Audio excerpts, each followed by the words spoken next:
नमस्कार. मी आज नागपंचमीनिमित्त पुरणपोळी बनवत आहे. त्यासाठी मी इथे घेतलेले आहे अर्धा कुकर भरून हरभरा डाळ, म्हणजे साधारण 2 वाटी आहे ती डाळ. स्वच्छ धुवून मी त्याच्यामध्ये थोडंसं तेल व हळद टाकून हे कुकर लावून घेण्यासाठी घेतलेले आहे. आता आपण कणिक मळून घेऊ.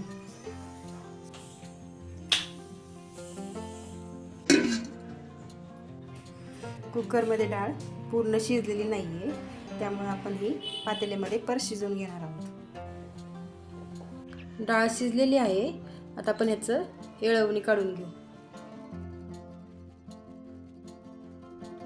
यातलं सगळं पाणी काढून घेतलंय. त्यामध्ये टाकणार आहे मी 1 वाटी गूळ.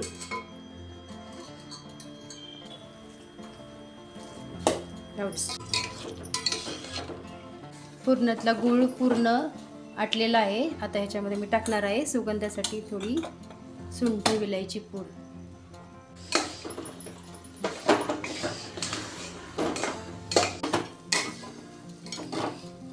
आपलं पुरण आता एकदम परफेक्ट बनलेलं आहे. हे कसं ओळखायचं तर याच्यामध्ये पुरणातलं असं उभं राहिलं की समजायचं पुरण झालेलं आहे, किंवा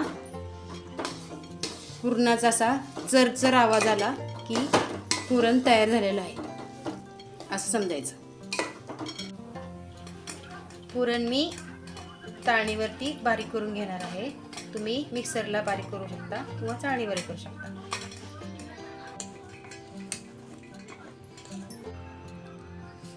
कणिक चांगली भिजली आहे. आता पण ह्याला तेल टाकून चांगली मळून घेऊ.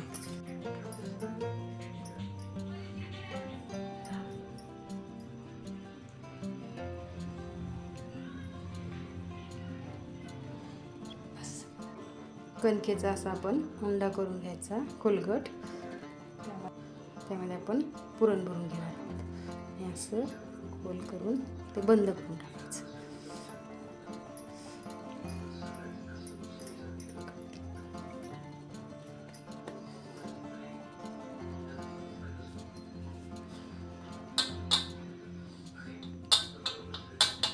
ह्याची आपण हळूहळू पोळी लावू.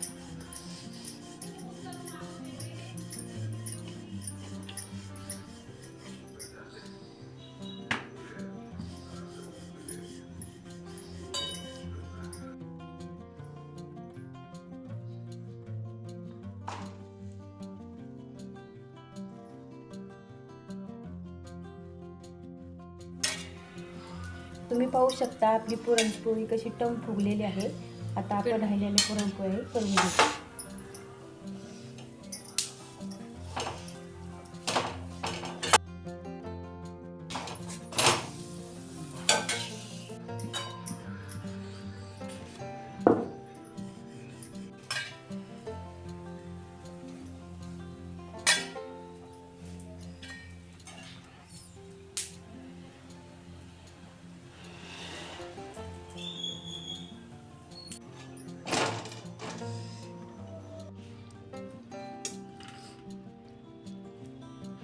बरं, कांदा, लसूण, आलं, हरभऱ्याची शिजलेली डाळ आणि कोथिंबीर.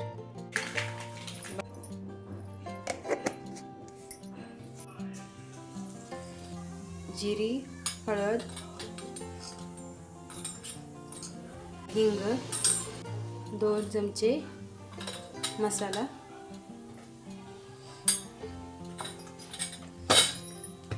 वरदर हे टाकणार आहे वाटलेले वाटले.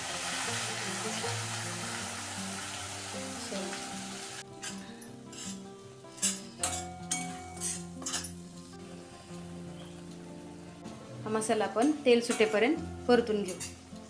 मसाल्याला चांगलं तेल सुटलंय. यामध्ये आपण टाकू गरम पाणी. टाकू चवीनुसार मीठ. आपली कटाची आमटी तयार आहे. आमटीला चांगला कटपण आलेला आहे. गोल भजी करण्यासाठी इथे मी कांदा चिरून घेतलेला आहे गोल. त्यामध्ये टाकणार आहे बेसन पीठ.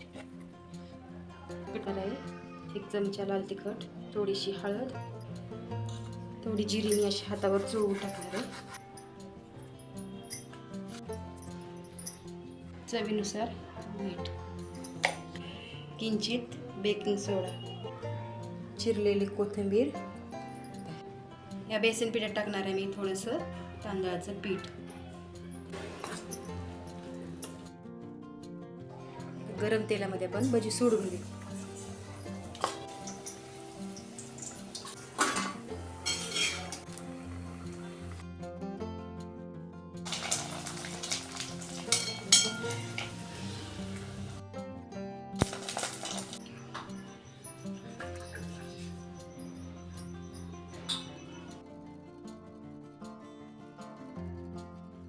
जर तुम्हाला माझा पुरणपोळीचा स्वयंपाक आवडला असेल तर व्हिडिओ लाईक करा आणि चॅनलला सबस्क्राईब करा. धन्यवाद.